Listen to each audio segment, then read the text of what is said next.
Apocalipsis 7, 9 y 10. Dice así: después de esto miré y apareció una multitud tomada de todas las naciones, tribus, pueblos y lenguas. Era tan grande que nadie podía contarla. Estaban de pie delante del trono y del Cordero, vestidos de túnicas blancas y con ramas de palma en la mano. Gritaban a gran voz: la salvación viene de nuestro Dios, que está sentado en el trono y del Cordero. Creo que lo que normalmente vemos en este texto bíblico es la adoración celestial, ¿no? Y pensamos en el momento en que hay ángeles y hay personas delante del trono cantando, y a veces no le prestamos atención a estas palabras: naciones, tribus, pueblos y lenguas. Y todas estas palabras hacen referencia a una multitud heterogénea, una multitud variada. Nosotros usamos una palabra para describir esto y es culturas. Pensamos en culturas. Entonces, no sé si ustedes se han puesto a pensar que en el cielo se distinguen las culturas de la gente, porque dice que delante del trono, Juan, que estaba viendo aquello, pudo distinguir que había gente de diferentes tribus, de diferentes naciones, de diferentes pueblos, de diferentes lenguas. Él distingue una variedad multicultural. O sea que en el cielo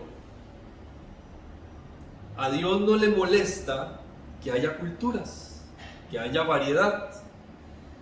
O sea que la variedad, la multiculturalidad es parte del cielo también. Es parte de lo que vemos o veremos en el cielo cuando estemos ahí. Yo me pregunto ¿cómo nos veremos nosotros en esa adoración celestial? ¿Será que tendremos gente con polleras y todo esto allá haciendo algún baile típico? ¿Será que en vez de poner nuestras coronas delante del trono vamos a poner el sombrero y ¿cómo se llaman estas cositas que se utilizan? Los tembleques estos, ¿no? Porque si hay culturas, si se distinguen todas estas culturas, este colorido que nos caracteriza, quiere decir que vamos a ver todo esto en el cielo. Quiere decir que a Dios las culturas no le molestan, no le incomodan. De hecho, si nosotros vamos a Génesis, nos damos cuenta de que la cultura fue una idea de Dios, o la diversidad fue una idea de Dios. Porque Dios le da la bendición al hombre de que se extienda a lo largo de la tierra. Y obviamente al llegar a diferentes estaciones climáticas, a diferentes ambientes, íbamos a adoptar formas distintas de convivencia, de adaptación. Ahora, estamos claros que no todas las cosas de la cultura son buenas. Vemos nuestra cultura y decimos, bueno, en esta cultura que nosotros tenemos hay cosas buenas y hay cosas no tan buenas. Ahora, nosotros como latinos, ¿cómo seremos en el cielo? ¿Seremos los escandalosos del grupo? Estuve en alguna ocasión, hace muchos años, en un congreso internacional, todavía no había vivido en Panamá, y recuerdo que había un grupo que se caracterizaba entre todos los demás. Eran escandalosos, bulleros, alegres, ponían movimiento y sabor donde sea que estaban dentro del Congreso. Y adivinen de dónde eran. Eran panameños. Se distinguían por ese colorido y esa alegría que tenían. Nosotros tenemos una cultura como latinos que ha sido muy influida, fue influida fuertemente por la cultura española. Porque fuimos, esto es un concepto equivocado, descubiertos por los españoles. Fuimos conquistados por España y en América gran parte por Portugal. Entonces gran parte de nuestra cultura corresponde a esa herencia que hemos traído de España. La conquista de América, la conquista de nuestras naciones no fue algo realmente memorable que nos guste o que debiera gustarnos recordar, porque la cultura española vino a imponerse sobre la cultura nativa que había en nuestros pueblos. Todos entendemos y todos hemos estudiado sobre esto y sabemos que cuando los españoles vinieron a nuestros pueblos, arrasaron con todo lo que había, se llevaron la riqueza, se engañaron porque tenían niveles intelectuales distintos a los nuestros. Se consideraban una cultura superior y su cultura traía con ellos la religión. Y la religión fue una herramienta que se utilizó para la conquista de los pueblos nativos. En otras palabras, para ser cristianos, los nativos de América tenían que vestirse como blancos, aprender español, en el caso de nuestros pueblos descubiertos por España, tenían que participar en una ceremonia religiosa que seguía las tradiciones de los españoles, donde el que la oficiaba era un español y no un nativo, porque no habían iglesias donde el sacerdote fuera nativo al principio. En otras palabras, la conquista de América se dio destruyendo la cultura e imponiendo una cultura nueva en la que también venía la religión. Los españoles llegaron a América diciendo: esta gente que vive aquí, que llamaron indígenas, están poseídos de demonios y tienen prácticas culturales que no son correctas. Y de hecho, algunas de las culturas nativas de América lo tenían, sacrificaban humanos, tenían prácticas y ritos que no eran o no van de acuerdo a la palabra de Dios. Sin embargo, yo me hago la pregunta: ¿cómo hubiera sido la conquista o el descubrimiento supuesto de América? ¿Cómo hubiera sido esta interacción si en vez de arrasar y destruir la cultura de los nativos, se hubiera respetado la cultura? ¿Cómo hubiéramos hecho para que el evangelio, el cristianismo, entrara a nuestros pueblos respetando la cultura? Porque nos preguntamos, ¿todo lo de la cultura era malo? ¿Todo lo que los indígenas tenían y vivían era malo? Habían elementos que evidentemente no estaban correctos, pero ¿y los que sí? ¿Qué pasa con lo que sí estaba bien? ¿Qué pasa con aquello que no se respetó? Yo tuve la oportunidad de viajar a Perú. Hicimos un viaje a Machu Picchu. Teníamos una guía bastante inteligente y conocedora de la historia y nos empieza a contar cómo se dio todo esto. Y estando en Machu Picchu, que es un lugar espectacular que todos debiéramos conocer algún día en nuestra vida antes de morir, esta ciudad no fue descubierta al principio. A los españoles no sabían cómo llegar allá. Sabían que había un lugar donde había mucha riqueza y había un grupo todavía de incas, pero no sabían cómo llegar hasta allá. Y mientras ellos no habían llegado, todo se conservaba en manera perfecta. Pero una vez que los españoles encontraron el lugar, destruyeron todo lo que había y dejaron solo las ruinas, los restos. Pero parte de lo que me llamaba la atención de la cultura inca es que ellos tenían cosas muy adelantadas para su época. Tenían una inteligencia y una capacidad que no era igual a la de los europeos. No tenían escuelas igual que los europeos, no eran cristianos tampoco, pero tenían inteligencia. Nosotros encontramos un templo en el pico de una montaña con unas rocas lisas que ellos traían de otra montaña que no estaba en esa misma montaña, porque no era el mismo tipo de roca. Las bajaban de la montaña y las subían al otro pico, y uno se pregunta cómo hacían esto si no tenían grúas. Y ellos lograron un sistema para montar piedra sobre piedra que hasta el día de hoy permanece, y no hay terremoto que sea capaz de mover eso, y no usaban ninguna mezcla de cemento ni nada parecido. Ellos tenían una ciudad con sistemas de riego, aprovechando los desniveles de la montaña para poder abastecerse de agua, para regar, para los animales y para ellos en su consumo. O sea que tenían vías de sobrevivencia adelantados.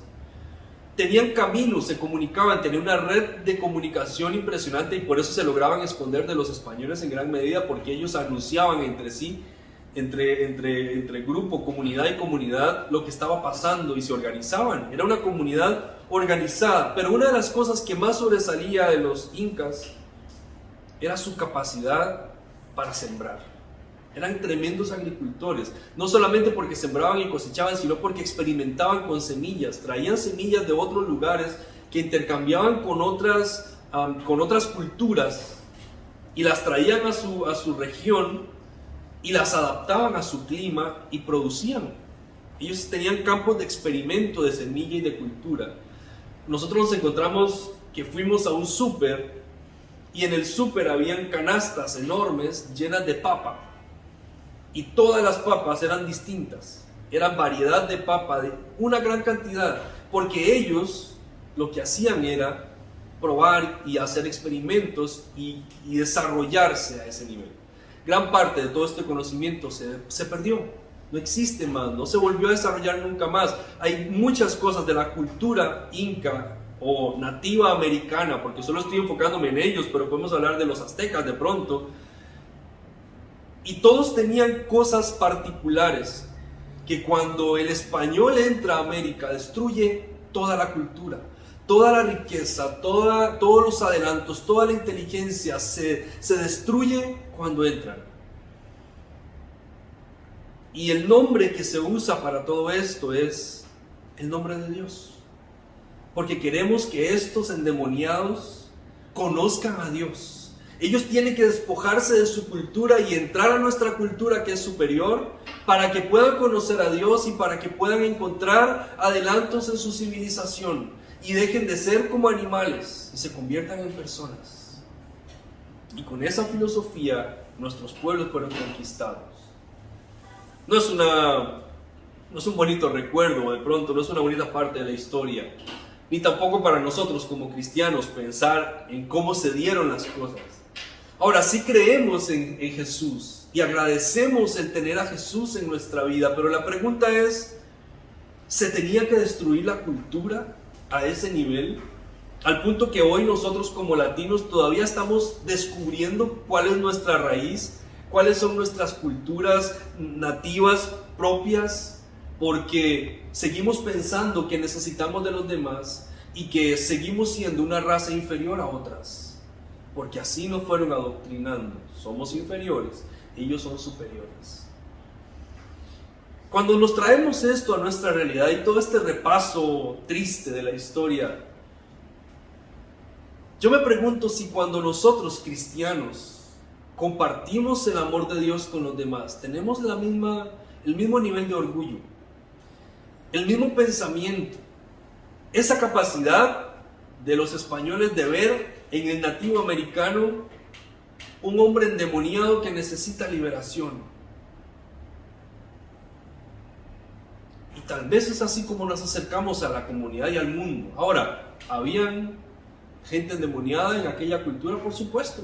¿Había gente que necesitaba liberación? Por supuesto. ¿Había partes de la cultura que no estaban bien? Por supuesto. Pero tenemos que arrasar con la cultura para sacar la parte que no está bien de la cultura. ¿Cómo hacemos que el evangelio llegue a una cultura sin destruir la cultura, entendiendo que nuestro Dios es el Dios de la cultura, que Él mismo provocó esta variedad en la sociedad? ¿Cómo percibimos nosotros la cultura? El tema de la cultura es bien complejo por eso, porque nos enfrenta a nosotros a una realidad. ¿Cómo estamos viendo el mundo? ¿Y cómo estamos compartiendo el amor de Dios con el mundo? ¿Qué relación tiene el Evangelio de Jesús con la cultura? ¿Y cuánto de la cultura que está a nuestro alrededor necesita cambios? Pero ¿cuánto de ahí podemos rescatar, respetar, honrar, acentuar como cristianos? ¿Será que cuando vemos a nuestro alrededor solo vemos gente idólatra? ¿Y usted sabe a lo que me refiero? ¿O será que podemos ver otra cosa? ¿Existe alguna forma de no ser intolerantes con la cultura pero haciendo un efecto, una influencia sobre la cultura. ¿Hay alguna manera en que nosotros podamos compartir el Evangelio respetando la cultura, sabiendo que esa cultura necesita cambios, pero que a la misma vez tiene cosas buenas? Yo diría que hay una forma, y yo a esa forma le llamé el convertirnos en artistas culturales, cristianos, artistas culturales. ¿Qué es un artista? Un artista es una persona que con lo que se le da hace arte, hace algo maravilloso. Entonces le das a un escultor un tronco, un pedazo de madera ahí sin forma, un cincel a lo mejor y un martillo, y él hace una obra de arte, hace una escultura.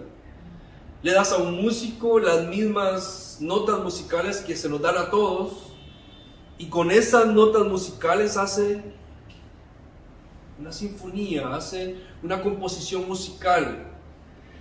Le das a un escritor unas letras del abecedario y te escribe poemas y libros maravillosos, historias impresionantes. Le das a un pintor 3 o 4 colores y aprende a combinarlos y a hacer pinturas increíbles. Eso es lo que hace un artista. Ahora, si somos artistas culturales y aplicamos el mismo principio, el mensaje es que nosotros tenemos que tomar lo que se nos da de la cultura en la que vivimos y con eso hacer arte. No destruir, sino hacer arte. Hacer contracultura sin destruir la cultura. Y eso es un desafío para nosotros. La pregunta es cómo lo hacemos. ¿Hay alguna forma en que podamos respetar la cultura, valorar la cultura y transmitir el Evangelio que transforme la misma cultura? En el libro de los Hechos, capítulo 17, hay una historia que a lo mejor nos ayude a encontrar algunas ideas. Esta es una historia famosa y conocida de la vida de Pablo. Hechos 17, en el versículo 16. Voy a leer solo algunos versículos bíblicos, pero usted se acordará seguramente de toda la historia. Y si no se acuerda, después usted se lee todo el capítulo 17 de Hechos. Dice el versículo 16: mientras Pablo los esperaba en Atenas, le dolió en el alma ver que la ciudad estaba llena de ídolos. Así que discutía en la sinagoga con los judíos y con los griegos que adoraban a Dios, y a diario hablaba en la plaza con los que se encontraban allí. Y algunos filósofos epicúreos y estoicos hablaron y entablaron conversación con él. Unos decían: ¿qué querrá decir este charlatán? Otros comentaban: parece que es predicador de dioses extranjeros. Decían esto porque Pablo les anunciaba las buenas nuevas de Jesús y la resurrección. Entonces se lo llevaron a una reunión del Areópago. ¿Se puede saber qué nueva enseñanza es esta que usted presenta?, le preguntaron. Porque nos viene usted con ideas que nos suenan extrañas y queremos saber qué significa. Es que todos los atenienses y los extranjeros que vivían allí se pasaban el tiempo sin hacer otra cosa más que escuchar y comentar las últimas novedades. Pablo se puso en medio del Areópago y tomó la palabra. Ciudadanos atenienses, observo que ustedes son sumamente religiosos en todo lo que hacen. Al pasar y fijarme en sus lugares sagrados, encontré incluso un altar con esta inscripción: a un Dios desconocido. Pues bien, eso que ustedes adoran como algo desconocido es lo que yo les anuncio. Y dejo el texto ahí para hacer algunas reflexiones. Los griegos eran conocidos por ser filósofos y pensadores. Se da cuenta que se dedicaban a eso, ¿no? A filosofar de la vida. Y gran parte de nuestra herencia filosófica que se estudia hoy en las grandes y pequeñas universidades del mundo tiene ese origen. Y Pablo está en medio de ellos. Reconoce su capacidad intelectual. Tal vez Pablo entendía que esta diversidad, que esta forma diferente de ser, no era algo contra lo que tenía que debatir. Parece que a Pablo no le molestó su capacidad intelectual, su nivel de análisis, y más bien lo exalta y le dice: parece que ustedes son gente inteligente, que analiza, que piensa. Entonces, de alguna manera, para nosotros ser artistas culturales, tenemos que empezar a reconocer que la cultura no es nuestro enemigo. Que la cultura es donde tenemos que influir y que la cultura está ligada al Evangelio desde el principio de la creación. Y que nuestra tarea no es destruir culturas, sino influir en la cultura. Lo otro que vemos es que Pablo, cuando se mueve por los diferentes lugares, ve a la gente sumida en la idolatría. Pero cuando Pablo se para frente a ellos, no comienza a atacar lo que ellos hacen. Sí lo confronta. Porque aquí es donde tenemos que tener cuidado. No se trata de decir aceptamos todo y nos metemos en todo, sino es respetar las cosas. Lo que necesitamos es aprender a mirar con los ojos de Jesús la cultura. Y preguntarle, Señor, ¿cómo tú ves esta cultura? Y uno dice, pero es que yo tengo celo de Dios porque mira la gente cómo odia a Dios y cómo se refiere a Él y cómo lo desplazan de la tierra y de las decisiones. Y eso me da celo en Dios, dice uno, ¿no? Tengo celo espiritual por eso. Y está bien, ese es tu celo humano. Pero es la forma en la que Dios está viendo a la gente todo el tiempo. ¿Qué tanto es nuestra forma de verlo y qué tanto es la forma en la que Dios lo ve? Tenemos que aprender a mirar con los ojos de Jesús. Pablo vio la idolatría, no la acepta como permitida o como correcta, pero sabe cómo entrarle, porque parece mentira, utiliza el mismo recurso de la idolatría y de la filosofía como una manera de entrar a esa cultura y provocar un cambio. Lo otro que parece que podemos obtener de este texto es que Pablo reconoce el hambre y la necesidad de la gente. Es que a veces nosotros no entendemos que estas expresiones culturales del mundo son una respuesta a una necesidad mayor. Son sus intentos de llenar vacíos. Y si lo que yo tengo frente a mí es solamente lo que la gente hace y no su necesidad, voy a enojarme contra la gente. Pero si aprendo a pasar por encima de sus actos, voy a pensar en qué nos hace actuar de esa manera. ¿Qué necesidad intrínseca están llenando? Todo aquello que no se llena con Dios en nuestra vida empezará a encontrar sustitutos que nunca nos dejarán saciados. Y eso es lo que vemos en el mundo, eso es lo que vemos en la expresión cultural. La gente intentando llenar un vacío, mostrar un desacuerdo, una inconformidad con algo, porque en el fondo tienen una necesidad. El pecado lo que hace es llevarnos a buscar sustitutos para llenar nuestros vacíos.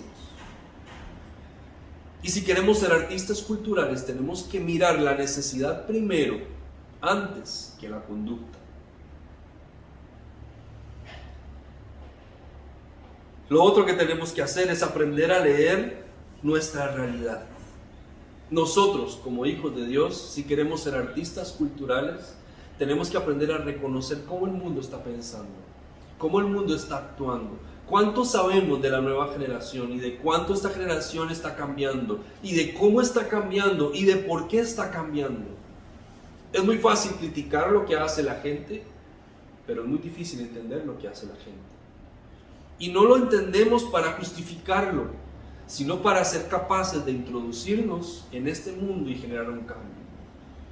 En medio de todo lo que el mundo está haciendo y está buscando, tenemos nosotros que aprender a mirar, a leer, ser buenos lectores del tiempo en que vivimos. El tiempo en que vivimos no es el mismo tiempo que vivían nuestros padres, no es el mismo tiempo que vivían los padres de la iglesia. El tiempo que vivimos es un tiempo distinto. Y este tiempo distinto tenemos que saber leerlo y tenemos que saber cómo llegarle a la gente en este tiempo. El Evangelio no se puede transmitir hoy de la misma manera en que se transmitió años atrás, porque la gente piensa distinto, porque la sociedad actúa distinto, porque no somos iguales.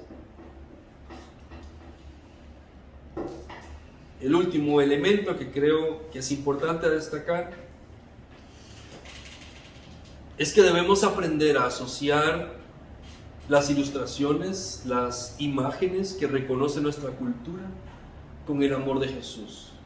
A lo que me refiero es a que la gente a veces asocia a Dios con cosas que no son Dios, pero que se convierten en dioses para ellos. Y tal vez si identificamos lo que la gente está reconociendo, podemos entender que es una búsqueda de Dios en ellos. Y que a lo mejor, como dijo Pablo, esa imagen que ustedes tienen ahí a un Dios que no conocen, este es el Dios al que yo les anuncio.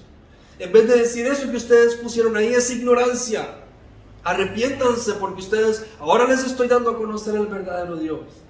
No, Él usó una imagen que era clara para ellos, una imagen de un Dios no conocido, para decir, esto que ustedes no conocen, este es el Dios al que yo les anuncio.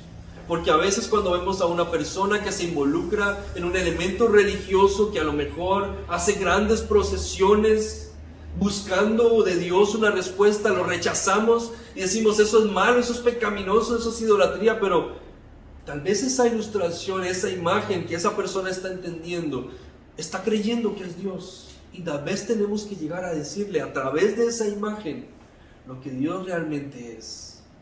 En vez de debatírselo, destruírselo, es acercarnos y permitir que dentro de eso la gente empiece a descubrir a Dios.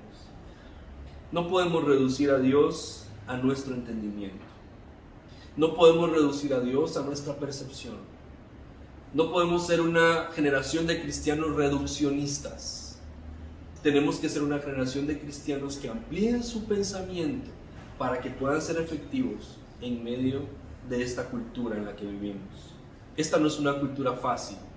Primero, porque como latinos tenemos una herencia turbia en cuanto a cómo fuimos concebidos y cómo fuimos desarrollados a la fuerza por una fuerza superior aparentemente a nosotros.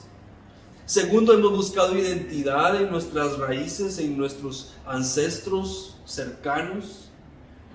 Hemos intentado hacer identidad en nuestra independencia de los pueblos europeos y hemos tratado de exaltar quiénes somos. Pero por otro lado vivimos en una época en la que las culturas se están fusionando entre sí, donde la globalización parece hacernos a todos como uno solo.